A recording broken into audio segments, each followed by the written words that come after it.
It's big event time for Dragongate, and if you follow me, you know what that means by now. Synthwave.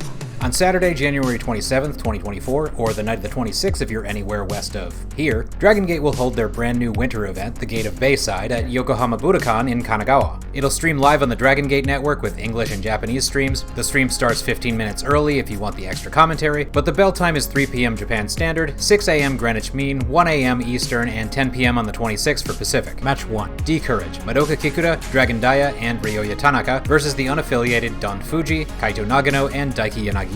D-Courage take on original Toryumon veteran Don Fuji in the dad role for two of the future young boys who haven't found a unit yet, but both have a lot of promise with flashy high-flying moves. The result here should be pretty obvious, with one possible exception. Tanaka often takes losses for D-Courage, but I think they might be pushing Daya and Tanaka as a team this year, and this lineup is interesting because we've got one big base and two high flyers on each team, so expect a very fast-paced opener. This one's free on YouTube, so even if you're not a subscriber, you can still watch it.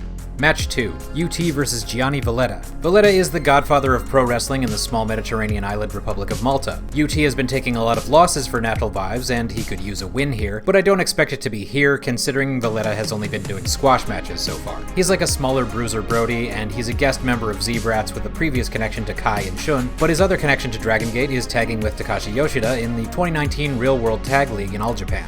But honestly, this description is longer than the match he had a couple weeks ago against Daiki, and I don't expect much longer here, so let's move on.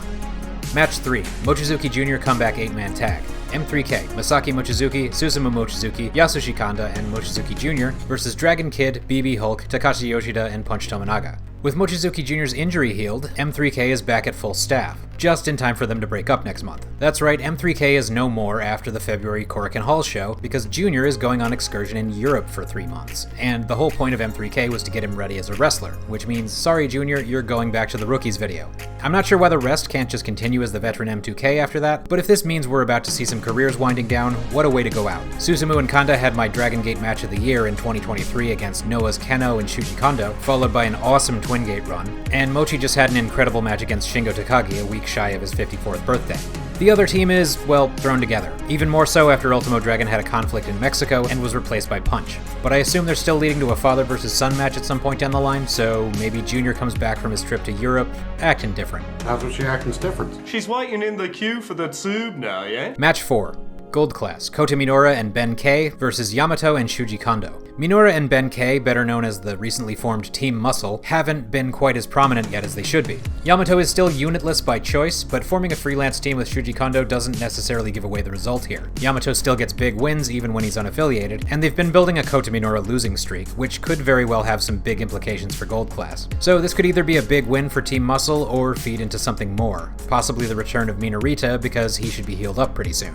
Match 5. Open the Bravegate Championship. Champion Hyo versus Challenger Kagetora. This is a challenge of respect after the two were on opposite sides in a tag match. Big Hug defeated the unaffiliated Kagetora and his temporary partner Ryoya Tanaka at one of this month's Korakuen Hall shows. After the match, Hyo extended the invitation to Kagetora to challenge him, making me realize that I always somehow forget that Kagetora is in the Bravegate weight class. Hyo has been on fire recently since his big glow-up and babyface turn, and I don't expect they're going to kill that momentum, but I do expect a very solid match. Match 6. Open the Triangle Gate Championship. Champions Z-Brats, Kai, Ishin, and Yoshiki Kato versus challengers Natural Vibes, KZ, Strong Machine J, and Big Boss Shimizu. Natural Vibes and Z-Brats have been major enemies for quite some time now. Most of it spawns from Shun Skywalker's hatred of KZ for stealing Jason Lee and now Jackie Kamei, both of whom he thinks are his property. But with Shun in the Dreamgate match, it's up to the rest of the unit to carry his agenda. Z-Brats won the belts at Final Gate, but after beating them in an 8-man tag in Kyoto, Natural Vibes staked their claim to a title shot against the winner of Z-Brats versus M3K at Korakuen. Z-Brats retained, and now here we are.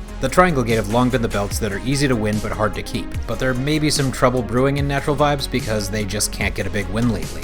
They're fine though. It's all fine. Jackie's fine. Much as it pains me to say it though, we may be heading for a unit disbands match sometime this year.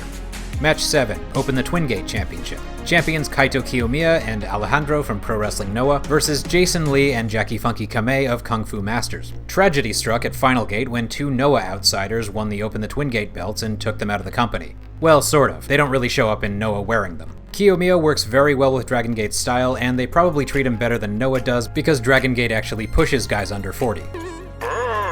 Alejandro has shown up a few times in Dragongate, and he's been pretty fun each time. Jason and Jackie are representing Kung Fu Masters instead of Natural Vibes, even though this show doesn't take place in Kobe where they normally appear, because Yokohama has the largest Chinatown in Japan. Jason Lee and Jackie Kamei can put on a great match in their sleep, so the semifinal might just steal the show.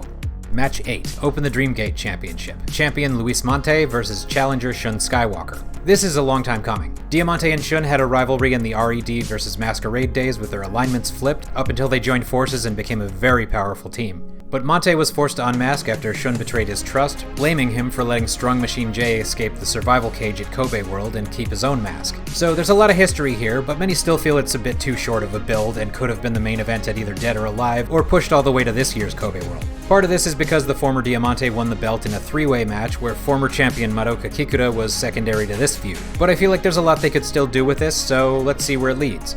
Shun's a guy you can always give the title back to as the main antagonist of the company, though a good portion of this rivalry has been focused on which unit is going to recruit Jackie, because Shun has an unhealthy obsession with him and very obvious boundary issues. We may see Jackie come into play here depending on the result of the semifinal, because the fact that they're very closely mirroring the story where Shun tried to recruit Jason Lee makes me think they're going to pull a swerve.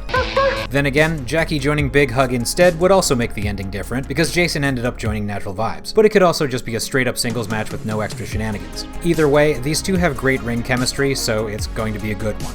Last time I did one of these, there were some changes the week before the show, so if there are any last minute alterations to the card, you can find them below in the comments. But otherwise, check out the rest of my channel if you want to see what's happening in Dragongate, and I'll be working on a couple more videos between my indie shows and keeping the roster current if anyone joins or leaves a unit. Thanks for watching.